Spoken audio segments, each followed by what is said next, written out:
I'm ready. Okay, I figured as much. Mark, wonderful to meet you, sir. Thank you for taking a minute out.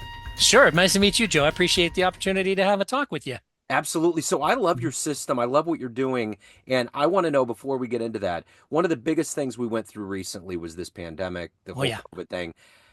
How many waves and ripples did that time period create for you that you're still dealing with right now? That's a great question. And, my partner Katrina and we often reflect back on the traumas of that. Lucky for us, the trauma is over and things are better than ever. To give you a little backstory, she's a 20-year veteran Pilates studio owner. We've got a brick and mortar studio that is just going better than ever, almost 30% above what it was pre-pandemic. But after all those years, the trauma of Governor Baker saying, hey, starting tomorrow, all of you have to shut your doors. And, 400 to 800 clients at the time, we didn't know what we were going to do. And we didn't get a break on the rent. And it was really, really hard.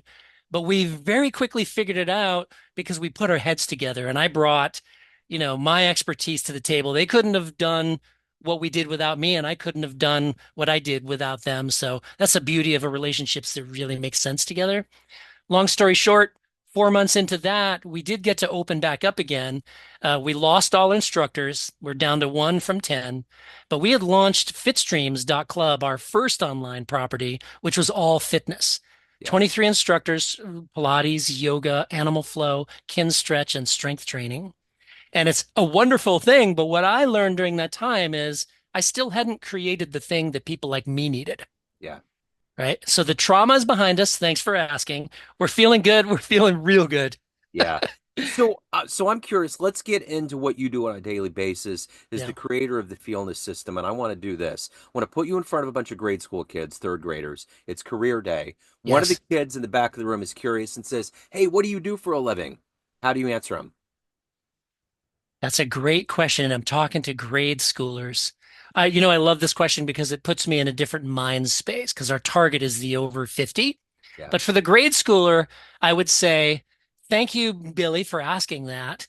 Before I answer the question, do you have grandparents or great grandparents that you see in your life? And if I got lucky and found one, I'd say, when they look like they're having trouble moving around and walking and bending over, and they might say oof when they do something that you take for granted because you can do it with ease.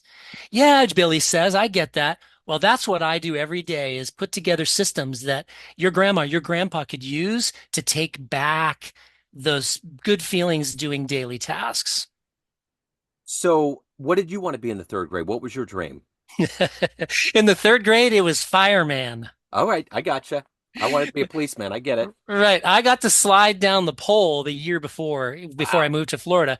But this is what was cool about it is we go to the fire station and the fireman says, "Oh, I'll take you down the pole." I'm like, no, no, no, no. I don't need your help. I want to go down that pole by myself. Yep. And they checked in with the teacher. I remember it like it was yesterday. That's one of my earliest memories. And the teacher was like, "No, that kid, you can't stop this kid." So the fireman said, "Sure." They had a fireman at the bottom waiting for me in case I screwed it up. And down I went, and man, I never looked back. Fireman Wow. from that moment on. Yeah. That's awesome. So, Yeah. talk to me about the foundational elements. Take me back to where you were born and raised. What were these seeds that helped you develop the system and Yeah. evolve into this career you have? Yeah. The first seed was being the third of three children, to a father that was not engaged. Very common for that generation. He's a World War II fighter pilot, right? So I got left alone. And he was a bit of a tyrant. So, but luckily, he didn't force his will upon you. He said, this is what you do. There's no other choice. Just do it. Yeah. But I'm the third of three, two girls ahead of me. Uh-huh. And they basically, I just did whatever I wanted to do. As long as I wasn't seen doing what I was told I shouldn't do or couldn't do, I was golden. So I learned at a very early age that my mission in life with this soul in this body is to never fall into the trap of believing that I have to do what other people tell me. Yeah. Yeah, and that was a big deal. And to give you an example of how that manifested, when I was 5, the rec center in Leominster, Mass, where I was born, had a room with uh, ping pong and bumper pool. I loved ping pong. I love ping pong to this day. Yeah. But the winter months came up and it was my first year there. And they said, okay, the ping pong table's going away for the winter. I don't remember what they did instead, but it was gone. Yeah. So being the kid that I was, I pocketed a couple of ping pong balls and said, all right, I'm going to find a way to play ping pong. Went home. My dad's a very capable guy. So this is another one of the seeds. He never taught me, but I watched. There wasn't anything that he couldn't fix or make out of whatever was at hand. And I learned that just by looking over the shoulder or peeking around the corner because he wasn't interested in me being involved. I got down in that basement, 5 years old. I said, 4x8 sheet of plywood, check. Two sawhorses, check. A 6 inch high piece of spare house siding, Huh? wood, wide enough to make the net on the plywood, check. Now, all I needed to do is cut little squares and cut a dowel into a handle length and then face nail them together. I've got a ping pong Yeah. table. I spent the rest of that winter playing ping pong on a table I made from scraps, and no one really thought much of it. They were like, oh, okay, we got a ping pong table in the basement. Yeah. That's awesome. What a Yeah. great story. Yeah. I So, can't take credit for, whatever it took for a 5 year old to know what to do. well, yeah, it's survival. I mean, it's just Yeah. instinct. You went for it. You wanted it, you did it, you Yeah. know? It's Yeah. so how did the Feelness method, how did the over 50 population become your focal point? Oh, great question. Those parents that I've talked about, uh, they were quite a bit older when I was born. My dad's gone now. He was in his mid 90s when he passed, and I'm 62 this year, 2024. Um, they both fell and broke their hip. Yeah. And my dad was a financial planner, and I got to go to work and watch. His clients loved him. He was great at that, apparently. And Yeah. not that I really understood what he was doing, but he was helping them save for the future.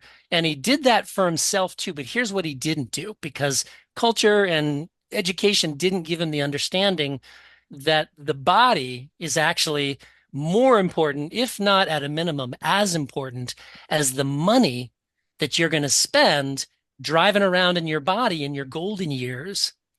So the tragedy of it all was all that money, every penny gone before my mother passes.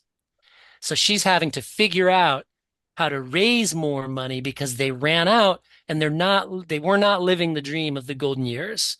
And that's a big motivator for me because that happens 300,000 times a year just in the US. Yeah. 300,000 times a year, over age 65, a person falls, breaks their hip, forever changing the last third of their life. That's crazy. I had no idea. I mean, you hear about it a lot, but statistically speaking, that's crazy. And it just seems like a population that needs the most help. Like Yeah, people like getting to retirement. And what are you going to do? You work your whole life. yeah, We can't have the luxury of having a Benjamin Buttons scenario. You know, right. you just got to plod forward. So, who has been that hero for you? Who's been that consistent inspiration bedrock for you in your life? A consistent one. I don't think I have a consistent one that isn't just an author, Yeah. but I do want to reference a fellow, my dad's business partner. I was 23 years old. His name is Harry. God rest his soul, he's gone too. He's one of these guys that lived life to the fullest and he made a lot of money. I think back in 1983, he was probably making $2, $3 million a year. And he sat me down. He mentored me where my dad didn't. Yeah. And Harry sat me down. We were syndicating an RV park as like a timeshare. No, long story short. So he sits me down and he says to me, Mark, after a long conversation, the end of it was, I don't want to make more money next year. I want to make the same amount of money in half the time. And my answer to Harry was, well, that's because you make so much money. He said, well, it does help to have what you need. But from that moment on, you have a decision to make. What do I value more? Time to have experiences or more money that I don't need? And I was like, Yeah. right, the head exploded at that moment. And from that moment on, it solidified my early formative belief system as a child. Don't fall into the trap of living someone else's life. Yeah. Ask yourself, what do I want? What do I want to experience? Not what do I want to accumulate? Because the accumulation is the reason why so many people end up falling because they lose their body by not using their body, use it or lose it. Yeah. And so I always think of Harry. I recently had a conversation with his daughter, thanked her, shared my gratitude for her dad. And she was like, "That's great. I love that you loved my dad too." Yeah. So Yeah. he's the consistent thread in that mindset. You know what's interesting? My dad passed at 64, Yeah. and he got Oof, to the too young. point.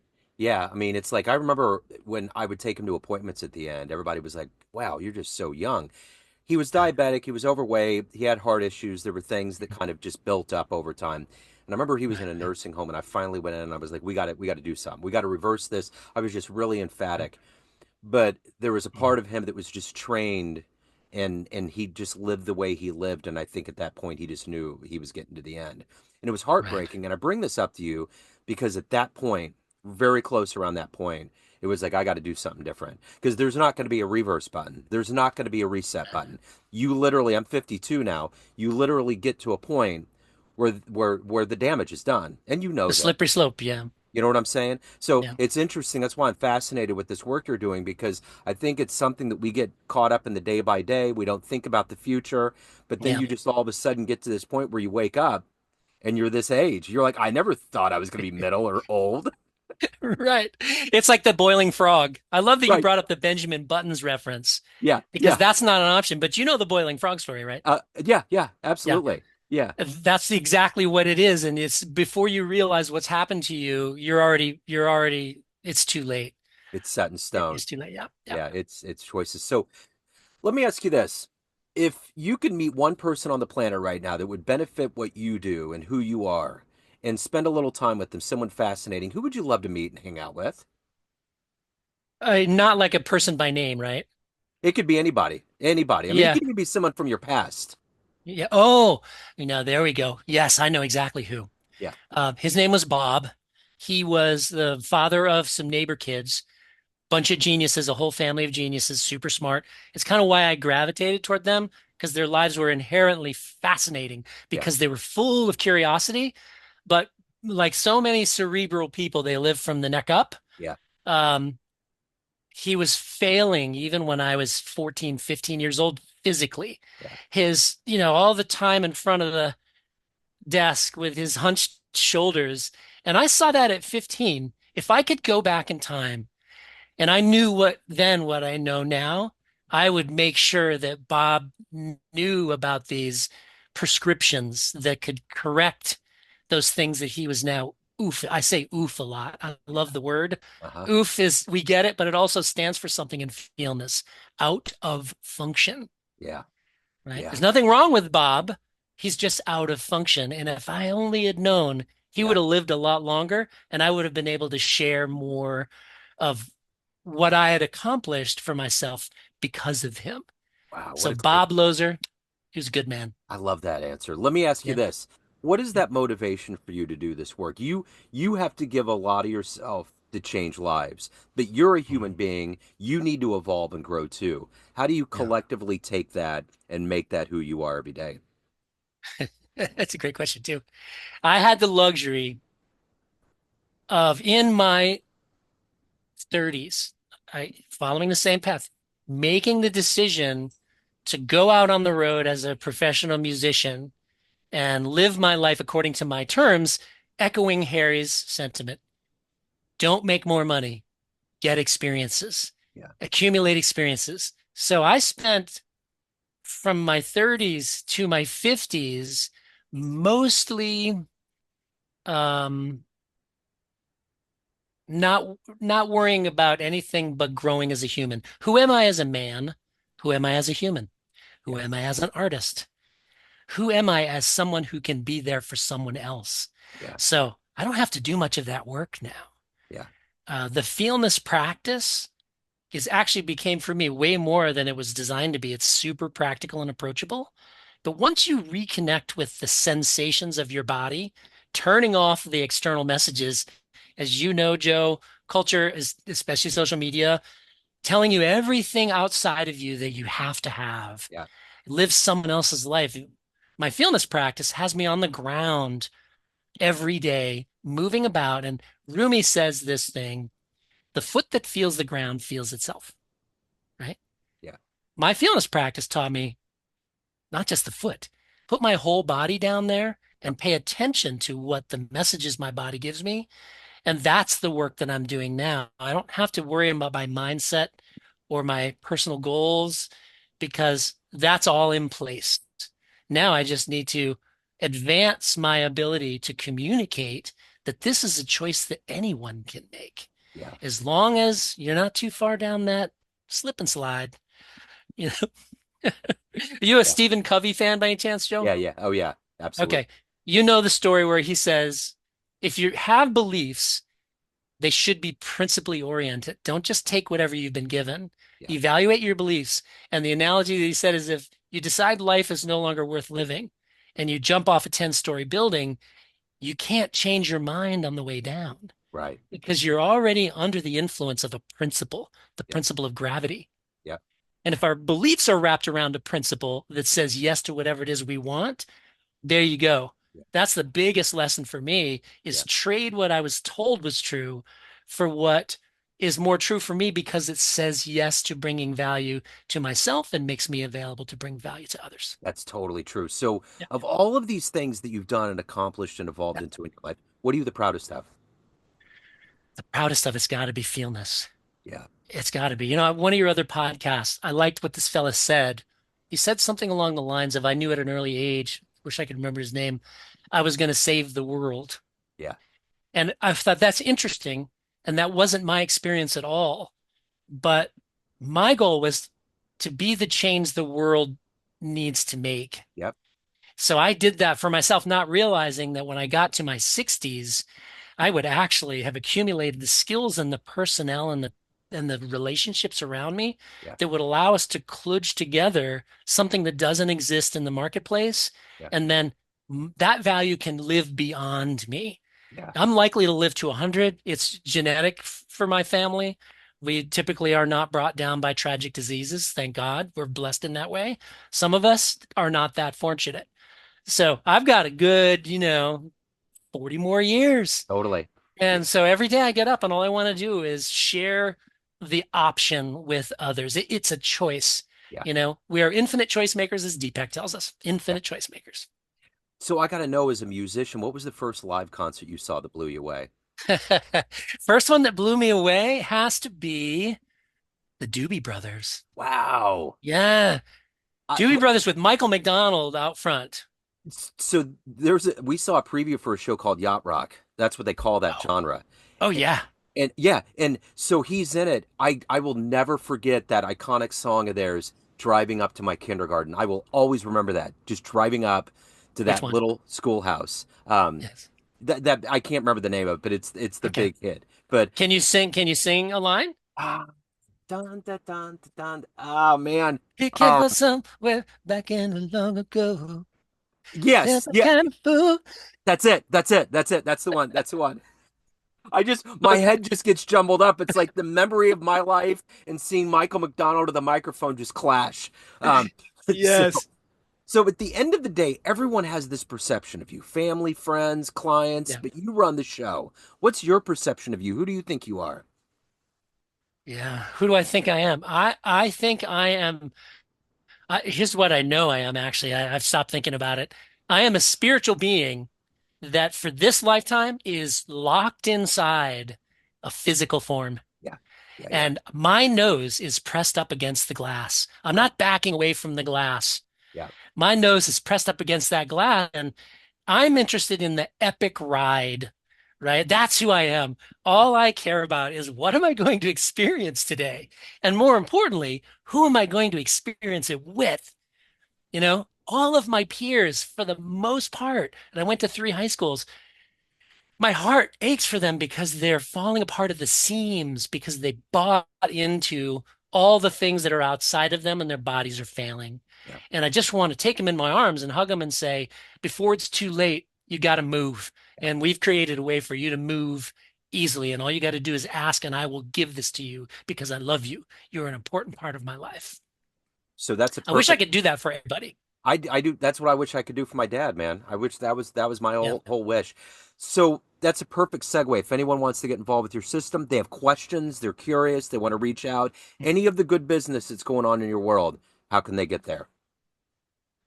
Best route is myfeelness, Feelness.com. And that takes you to where the portal is if you're a subscriber, and you can look at the prescriptions. But this blog is really, really good.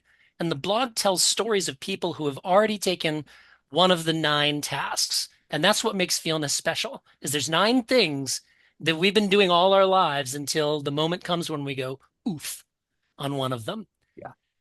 All of the stories are about people that took one of those tasks that became difficult for them and restored that, and what happened in their mind and their life when they weren't struggling anymore. So it's a very inspirational blog. From there, you'll either want to subscribe or go ahead and get a subscription to Feelness.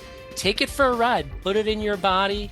If it ends up not being for you because you find out you are a fitness person, you want to work really hard and totally transform your body, we give you your money back. All you got to do is say, no, this isn't for me. Okay. Mark, this has been fascinating. I love your energy, the way your soul radiates. Thank you, sir. Thank you for your time, and have a My pleasure, wonderful Joe. holiday season. Thank you. You too. Right on.